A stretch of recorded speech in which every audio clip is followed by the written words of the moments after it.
salah seorang tidak bisa masuk surga kecuali dia mentauhidkan Allah Subhanahu wa taala. Dan alangkah butuhnya kita pada hadis-hadis tentang tauhid. Kita masih berada di bab, bagi yang membawa kitab, bab yang ke-49 tentang keimanan kepada Allah Subhanahu wa taala dengan bersabar menghadapi takdir-takdir Allah Subhanahu wa taala. Hadis yang ke-96. An Anas bin Malik radhiyallahu anhu qala dakhalna ma'a Rasulillah sallallahu alaihi wasallam wa Ibrahimu yajudu bi nafsihi. Kami pernah bersama Rasulullah sallallahu alaihi wasallam dan Ibrahim, yakni putra beliau dari budak beliau yang bernama Maria Al-Qibtiyah, yajudu bi nafsihi, dalam kondisi naza, dekat pada sakaratul maut. Hadis ini sebelumnya menyebutkan bahwa Nabi sallallahu alaihi wasallam itu pernah di suatu hari datang ke rumah Abu Saif atau ke Ummu Saif. Abu Saif ini adalah ayah susuan Nabi sallallahu alaihi wasallam, di mana ketika Ibrahim lahir pada tahun 8 Hijrah, 8 Hijriah, beliau menitipkan, menyusukan Ibrahim di rumah Ummu Saif. Dan Abu Saif sendiri, yaitu suami dari Ummu Saif, itu Al-Haddad, tukang besi. Nah, Nabi kadang jika melintas di wilayah tersebut, Nabi singgah lalu merangkul dan mencium Ibrahim putra Nabi sallallahu alaihi wasallam. Dan kebiasaan orang-orang terdahulu jika punya anak bayi dititipkan kepada orang lain untuk disusui. Di hari yang lain atau di waktu yang lain, Nabi sallallahu alaihi wasallam datang menjenguk Abu Saif sekaligus untuk menengok putranya Ibrahim. Di saat beliau datang, kondisi Ibrahim ketika itu sedang sakaratul maut. Itu terjadi pada tahun 9 Hijriah. Ya, dalam kondisi sakaratul maut, berarti umur Ibrahim itu tidak genap 2 tahun. Ya, tidak sampai 2 tahun Ibrahim sudah meninggal dunia. Menyaksikan itu, melihat putranya dalam kondisi sakaratul maut dan ada di atas pangkuan Nabi sallallahu alaihi wasallam, faja'alat aina Rasulillah sallallahu alaihi wasallam tadhrifan, yang menyebabkan Nabi sallallahu alaihi wasallam meneteskan air mata. Beliau menangis. Beliau bersedih atas kondisi putranya yang mendekati kematian. Faqala lahu Abdurrahman bin Auf. Abdurrahman bin Auf yang ikut dalam rombongan tersebut berkata kepada Nabi, "Wa anta ya Rasulullah, kamu juga melakukan hal yang sama ya Rasulullah." Yakni Nabi sallallahu alaihi wasallam mengajarkan kepada orang-orang agar bersabar ketika menghadapi musibah. Itu yang biasa diajarkan oleh Nabi. Bahkan Nabi sallallahu alaihi wasallam melarang orang-orang meratap ketika menghadapi musibah. Ketika Ibnu Auf atau Abdurrahman bin Auf menyaksikan Nabi sallallahu alaihi wasallam menangis, maka beliau menganggap bahwa Nabi juga meratap, Nabi juga bersedih atas musibah yang ia dapati. Oleh karena itu beliau berkata, wa anta ya Rasulullah, dan engkau juga sama ya Rasulullah dengan orang-orang. Ya. Artinya bahwa orang boleh saja mengkritik perbuatan seseorang yang tampak tidak sesuai dengan ucapan atau apa yang pernah ia ajarkan kepada orang-orang. Walaupun mungkin ini hanya salah persepsi saja, tapi seseorang boleh dikritik dengan hal tersebut. Ya. Oleh karena itu Abdurrahman bin Auf menanyakan hal itu, wa anta ya Rasulullah. Faqala ya Ibnu Auf, wahai Ibnu Auf, innaha rahmah, sesungguhnya tangisan ini adalah rahmah, adalah kelembutan yang ada di dalam hati. Jadi air mata ini adalah kelembutan yang ada di dalam hati. Thumma atba'aha bi ukhra, lalu disusul dengan tangisan berikutnya. Jadi Nabi setelah menjawab pertanyaan Abdurrahman bin Auf, beliau menangis kembali. Ya, beliau mencucurkan air mata kembali. Faqala an-nabiy sallallahu alaihi wasallam, lalu Nabi pun memberikan penjelasan agar Abdurrahman tidak bingung dengan apa yang dilakukan oleh Nabi sallallahu alaihi wasallam. Dan Nabi mengucapkan kalimat atau kata-kata yang menunjukkan kedukaan beliau. Innal aina tadma, sesungguhnya mata ini benar-benar menangis. Wal qalba yahzan, hati ini bersedih. Alias ini menunjukkan bahwa seseorang boleh menunjukkan kesedihannya kepada orang lain, sekalipun yang lebih utama kata ulama, jika ada kesedihan, kesedihan itu disimpan, disembunyikan, tetapi menampakkannya kepada orang lain, maka hal ini diperbolehkan. Hati ini bersedih.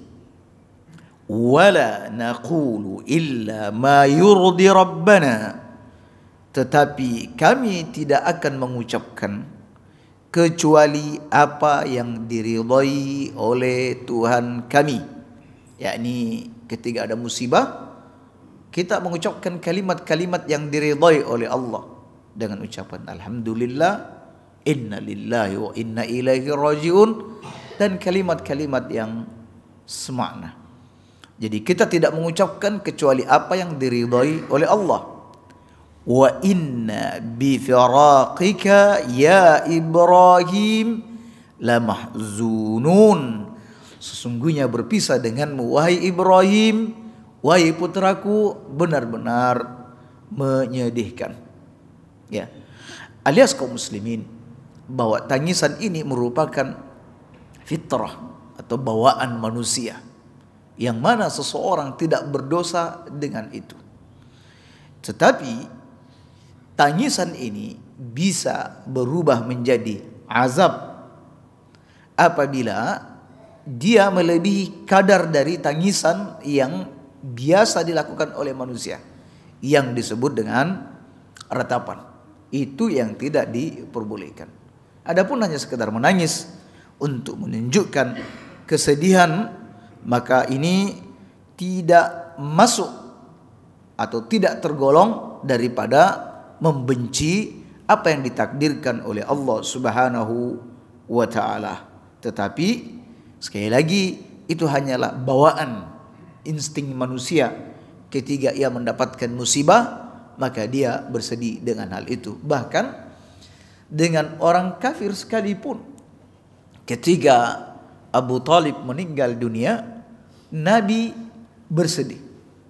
Ya, ini bawaan, ya, bawaan sisi kemanusiaan seseorang. Bahkan Allah Subhanahu wa taala menegur Nabi kita dengan menyebutkan, innaka lan tahdi man ahbabta. Ya Rasulullah, engkau tidak bisa memberi petunjuk kepada orang yang engkau cintai.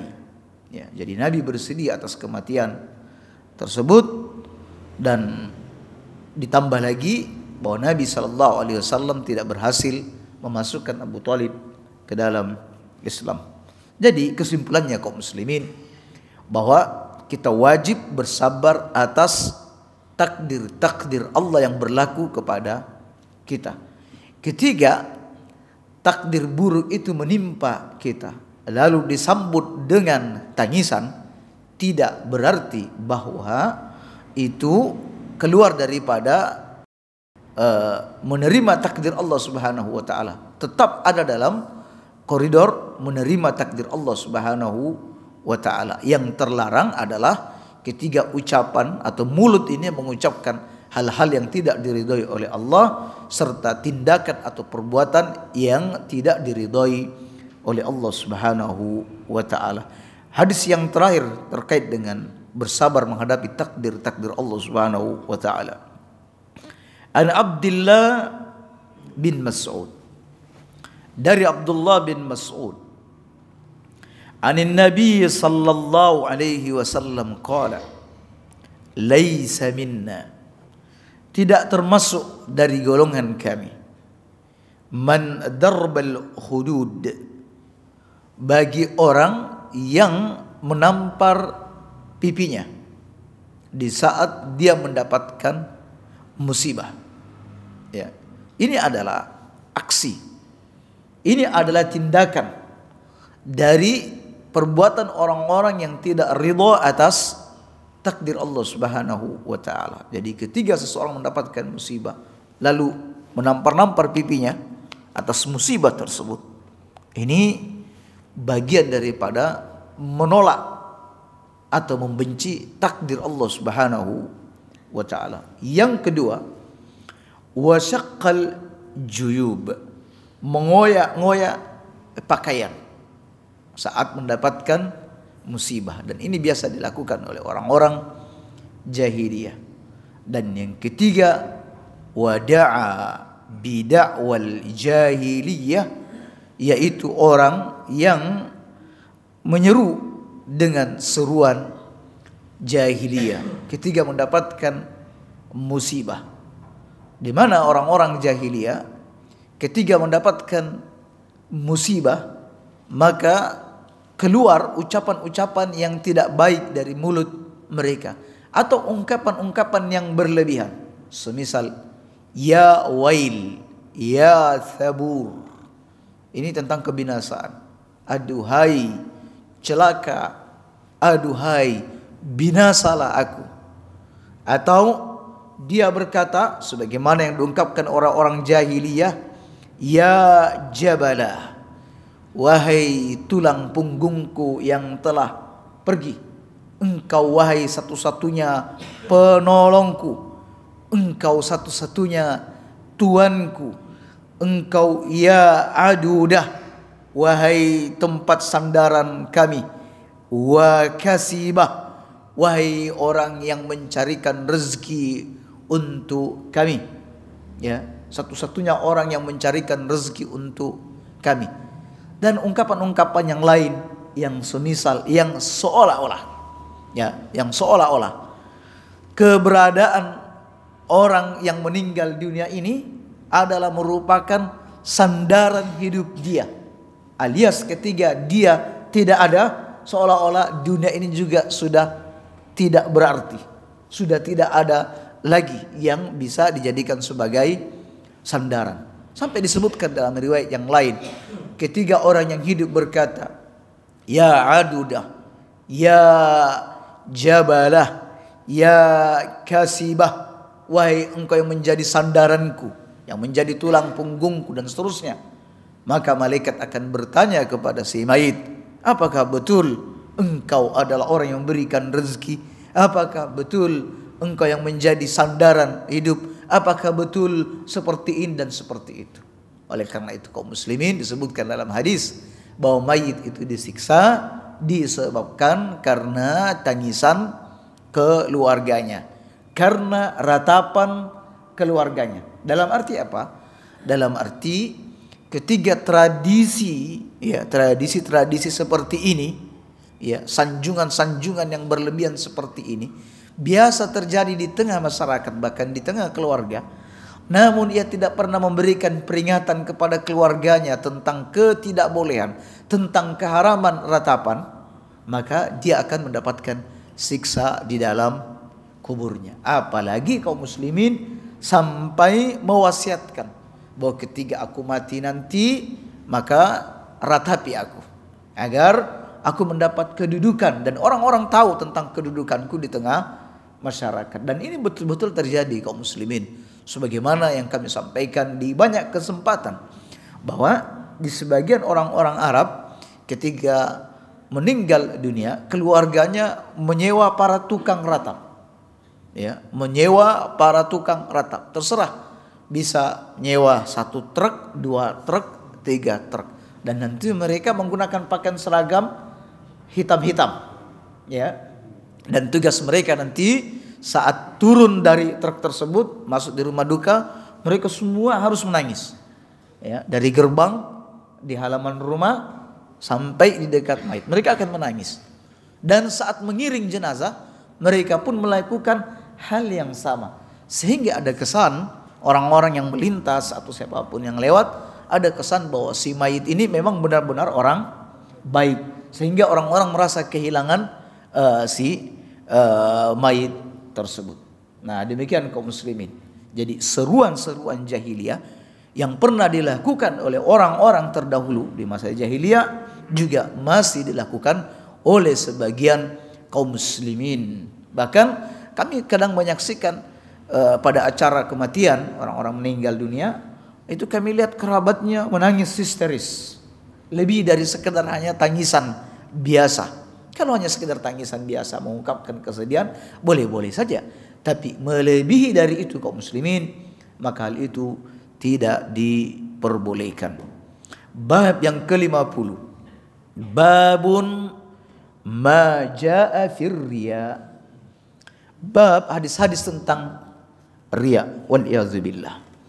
Riya ini kaum muslimin adalah seseorang membaguskan dan memperindah amal ibadah. Ingat, amal ibadah, bukan amal dunia.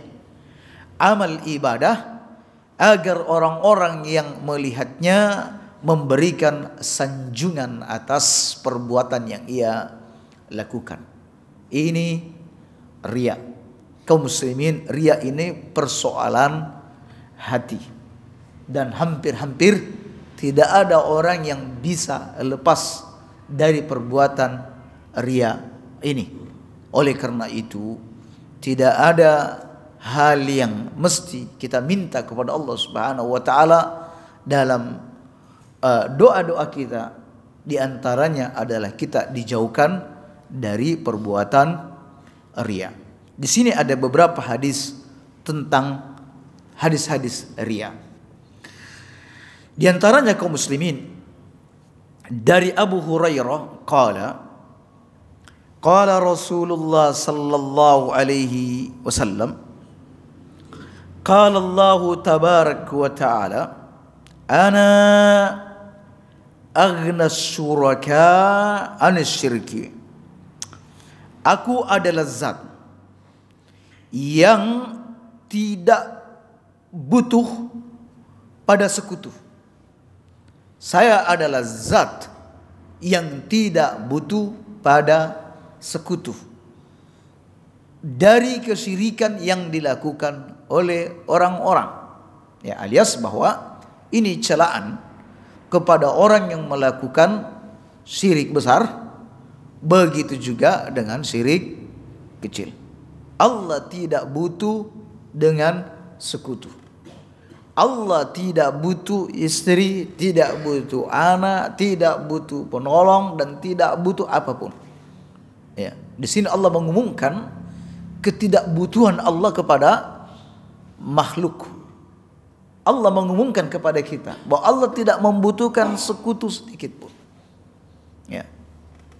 Man amila amalan, barang siapa yang melakukan satu amalan pun, sekecil apapun itu, asyraka fihi ma'i ghairi, di mana dia menyekutukan aku dengan yang lainnya dalam amalan yang dia kerjakan tersebut, ya, taraktuhu wa syirkahu, aku tinggalkan dia, ya, dan amalan kesyirikannya, ya.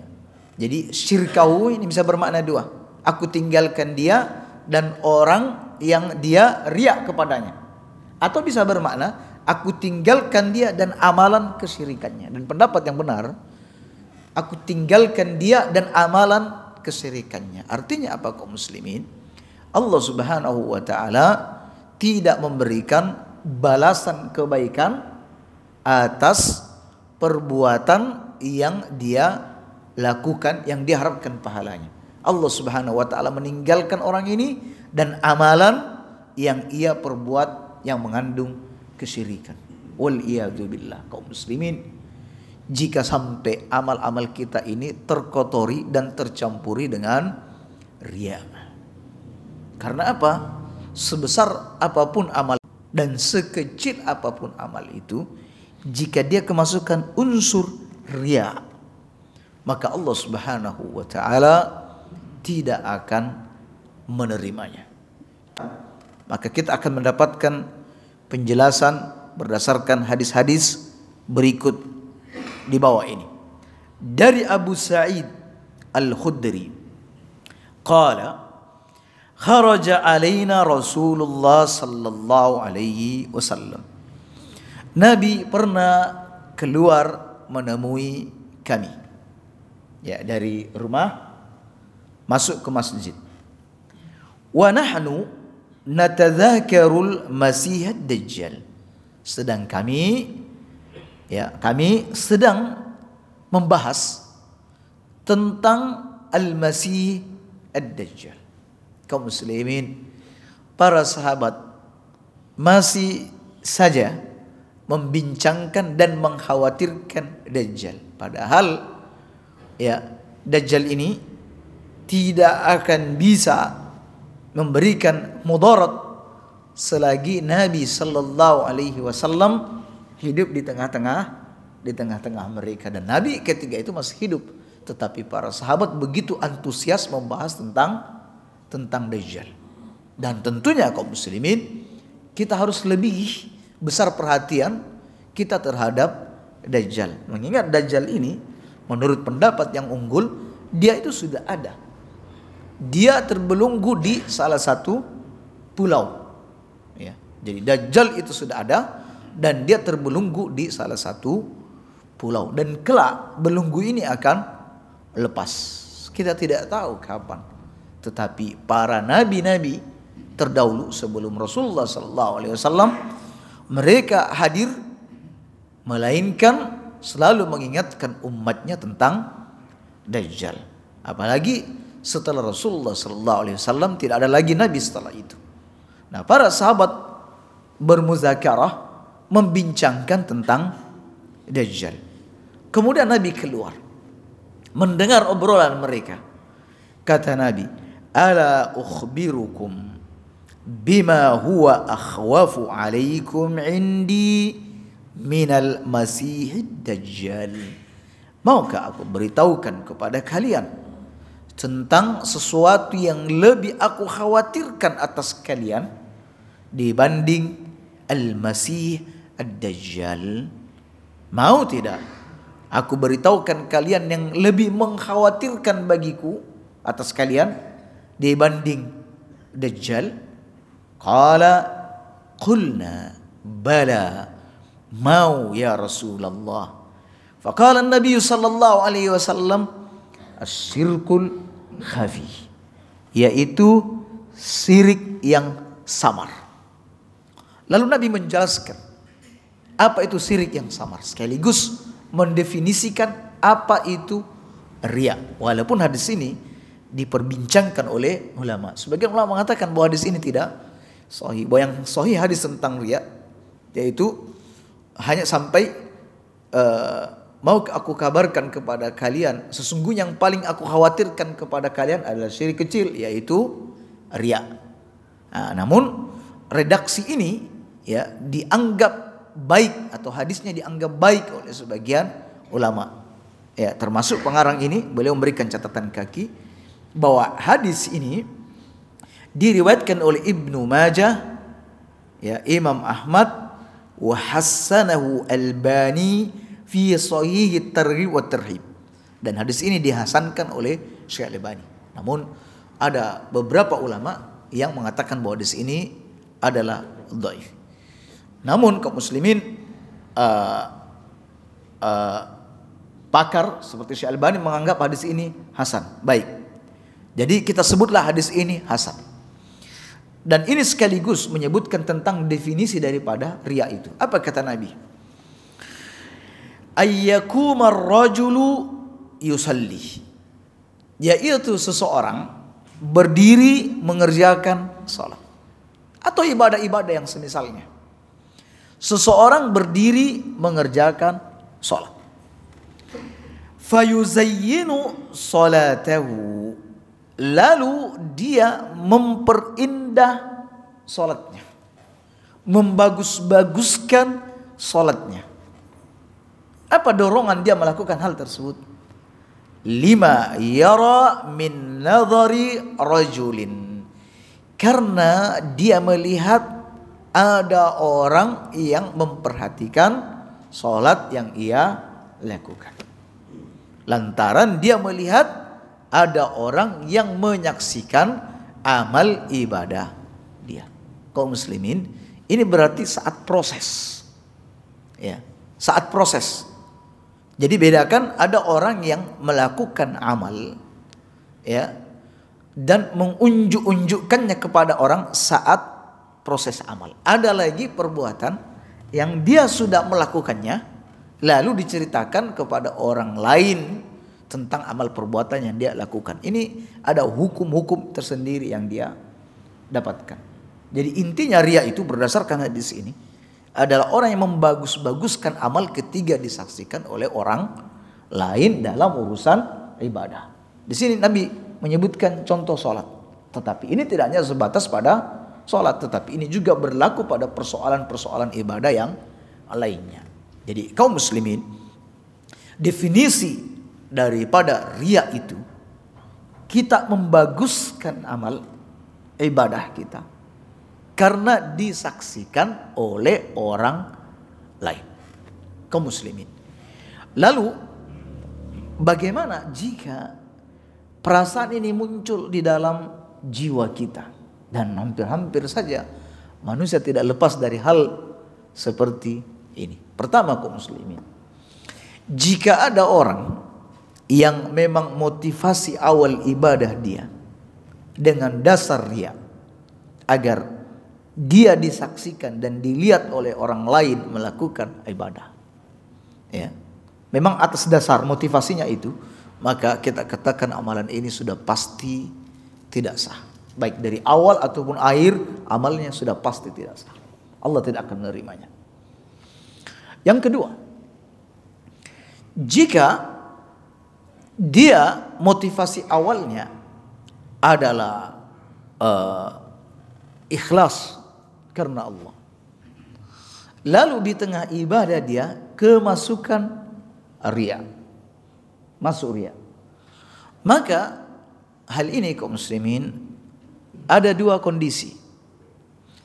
Yang pertama, jika perasaan itu segera ditolaknya, dibuangnya, disingkirkan pikiran tersebut, perasaan tersebut, maka insya Allah amalannya tetap sah dan tidak dikatakan sebagai amal riya. Alias bahwa ketika itu masuk, ya, dia segera tersadar dan mengatakan, Masya Allah, saya tidak akan mendapatkan keuntungan apa-apa dari orang yang saya riya kepadanya. Dia tidak memberikan keuntungan dunia dan juga tidak memberikan keuntungan akhirat. Ini bagian daripada kesyirikan dan amal saya sia-sia nantinya. Astagfirullah, astagfirullah. Dia kembali ke ketetapan awal, yaitu ikhlas karena Allah Subhanahu wa taala. Ini insya Allah amalannya sah.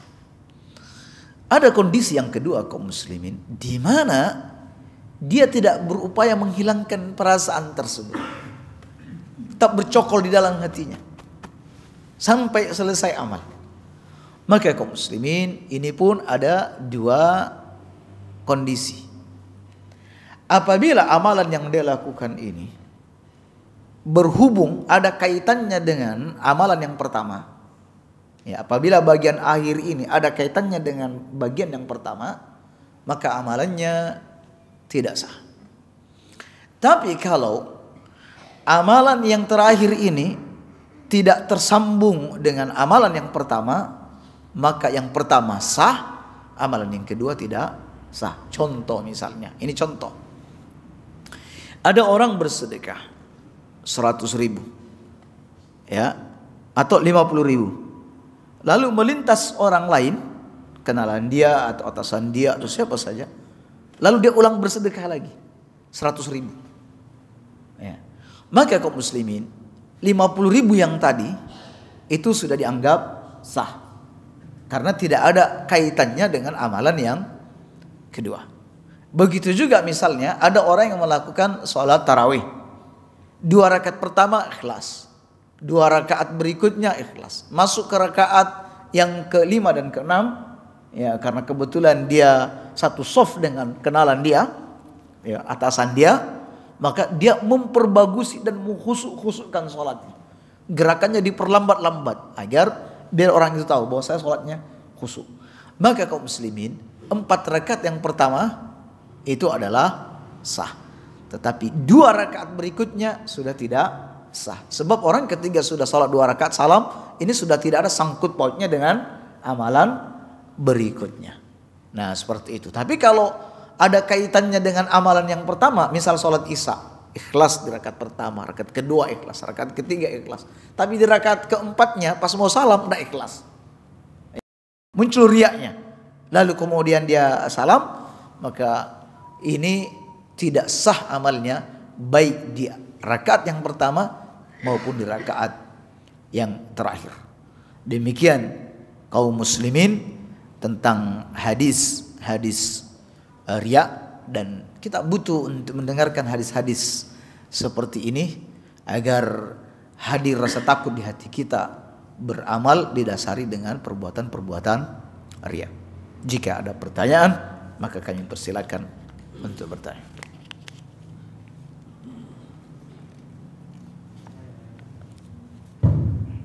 Ada pertanyaan masuk melalui online.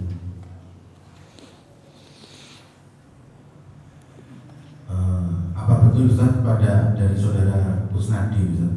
Apa betul Ustaz pada akhir zaman Dajjal akan melumpuhkan semua teknologi dan peperangan akan kembali pada alat-alat tradisional lagi? Maka dari itu Allah dan Rasulnya perintahkan untuk menghidupkan sunnah memanah dan berkuda dan keahlian furusiah lainnya seperti pada surah Al-Anfal ayat 60. Jika memanah dan berkuda merupakan perintah dan sunnah, bagaimana kita saat ini yang belum mengamalkannya? Kaum muslimin, disebutkan dalam hadis-hadis bahwa alat peperangan nanti sebagaimana disebutkan oleh Nabi, yaitu menggunakan alat-alat sederhana, bukan alat-alat peperangan seperti yang kita ketahui saat ini. Ulama-ulama berbeda pendapat dalam memahami hadis tersebut. Sebagian ulama mengatakan bahwa nanti huru-hara di akhir zaman, peperangan di akhir zaman itu menggunakan alat-alat yang sederhana, karena istilahnya penggerak-penggerak dari senjata atau teknologi canggih tersebut itu tidak ada, sudah habis, ya. Kelangkaan solar sudah terjadi di mana-mana, bensin juga ya sudah habis, pokoknya penggerak-penggeraknya juga habis, sehingga orang kembali kepada alat-alat yang sederhana. Namun sebagian ulama mengatakan bahwa Nabi SAW menyebutkan alat-alat persenjataan tersebut sesuai dengan masa beliau, ya. Jadi Nabi tidak menyebutkan menggunakan bom atom atau menggunakan senjata ini atau pesawat ini, pesawat itu, karena memang alat-alat persenjataan modern seperti itu tidak ada di masa beliau. Jadi yang adanya hanyalah senjata-senjata sederhana yang ada di masa itu. Ya, oleh karena itu bukan berarti hadis ini mengatakan bahwa alat persenjataan di masa itu adalah itu, bukan. Ya, tetapi inti utamanya akan terjadi peperangan. Ya, apapun nanti persenjataannya itu sudah di luar konteks. Ya, oleh karena itu tetap saja kaum muslimin, seseorang dianjurkan untuk mempelajari, ya, untuk mempelajari menggunakan alat-alat persenjataan yang modern. Jadi tidak sibuk hanya belajar memanah, berkuda, tetapi tidak berlatih seandainya dapat izin, ya. Ya, misalnya ada izin dari penguasa atau pemerintah untuk warga sipil untuk bisa menggunakan senjata dan alat-alat yang lain, itu lebih utama. Adapun mengkhawatirkan bahwa nanti Dajjal akan turun, lebih bagus saya menggunakan panah, Anda mestinya, Anda ini hidup di masa yang Anda mempersiapkan diri di masa Anda hidup. Ya, untuk Dajjal kita tidak tahu kapan terjadinya dan masih jauh ke belakang kata ulama, karena turunnya Dajjal itu masih ada beberapa tanda. Nah, dengan demikian di samping berlatih memanah, jika jika ada kemudahan untuk berlatih menggunakan alat-alat yang berat, persenjataan teknologi, maka hal itu juga amat dianjurkan. Nah, demikian. Ya, tetapi kaum muslimin untuk belajar memanah, tetaplah jika seseorang ada kesempatan untuk melakukannya, maka berlatihlah. Karena boleh jadi pemahaman hadis itu seperti yang disampaikan oleh sebagian ulama tadi. Yang pertama, bahwa karena bahan-bahan untuk menggerakkan teknologi canggih itu tidak ada, mereka kembali kepada masa seperti terdahulu. Demikian cara memahaminya, insya Allah. Ya. Ya. Bagaimana hukumnya Ustaz tentang riya ini, Ustaz? Bagaimana hukumnya jikalau kita menunjukkan ibadah kita hanya pada keluarga, kita tidak ingin dilihat orang lain, namun hanya pada keluarga sendiri, misalnya istri dan anak-anak, dengan harapan, memang kita meniatkan untuk diperlihatkan dengan harapan agar misalnya untuk menumbuhkan rasa cinta kepada antar pasangan yang sedang berusaha taat, atau yang kedua misalnya untuk agar kita menjadi teladan yang baik untuk anak. Kita contohkan, ini loh nah ibadah yang khusyuk, misal ibadah itu harusnya seperti ini, atau kebiasaan-kebiasaan baik itu seperti ini. Padahal kita tahu jikalau tidak ada mereka misalnya, kita belum tentu mengamalkan ibadah tersebut.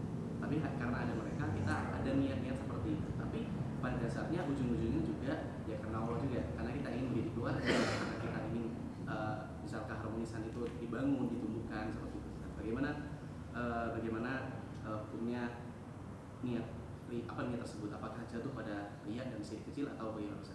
Baik, kaum muslimin, pada asalnya riya ini berlaku pada semua orang, yakni berdasarkan pada keumuman sabda Nabi sallallahu alaihi wasallam, aku adalah zat, berdasarkan firman Allah, aku adalah zat yang paling tidak membutuhkan sekutu dari kesyirikan yang dilakukan oleh orang lain.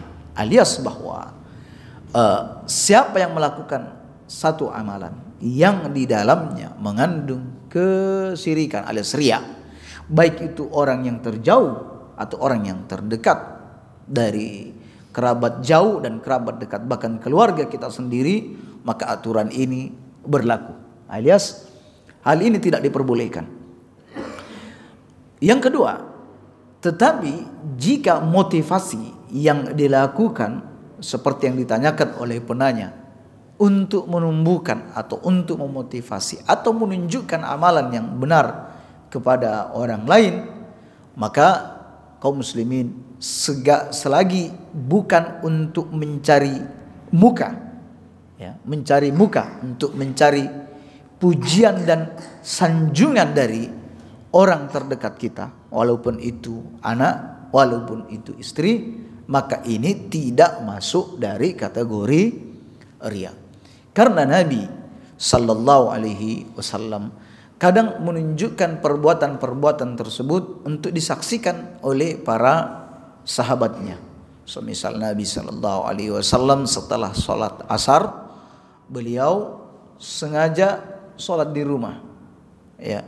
Padahal di sisi yang lain beliau bersabda bahwa tidak ada sholat setelah sholat asar. Nabi sallallahu alaihi wasallam masuk ke rumah istrinya, ke rumah salah seorang istrinya, lalu beliau sholat setelah sholat asar, sholat sunnah setelah sholat asar. Lalu istri Nabi mengutus seseorang untuk menanyakan hal itu, dan Nabi sallallahu alaihi wasallam memberikan isyarat supaya si penanya tetap di tempat, ya, tetap di tempat. Nah, kemudian setelah selesai Nabi berkata bahwa tadi saya kedatangan tamu setelah sholat duhur dan saya tidak sempat melakukannya, yaitu ba'diyah duhur, dan sekarang saya ganti setelah asar. Begitu juga Nabi SAW bersabda, "Sallu kama ra'aitumuni usalli." Salatlah kalian sebagaimana kalian melihat aku salat. Jadi Nabi SAW kadang mempraktikkan salat di tempat yang tinggi, ya. Padahal salat di tempat tinggi bagi seorang imam itu tidak diperbolehkan. Kalau dalam mazhab Syafi'i hanya 1 jengkal maksimal. Tapi Nabi SAW naik ke atas mimbar untuk menunjukkan dan memperlihatkan kepada orang-orang apa yang diperbuatnya. Begitu juga para sahabat, semisal Abdullah bin Umar ketika pulang dari haji, beliau sengaja singgah di satu tempat lalu buang hajat di sana. Lalu Abdullah bin Umar bertanya, "Tidakkah kalian bertanya kepada aku mengapa aku melakukan hal ini?" Katanya, "Kenapa ya Abdullah bin Umar?" Sungguhnya ketika pulang haji, Nabi singgah di tempat ini dan buang air besar di tempat aku buang air besar.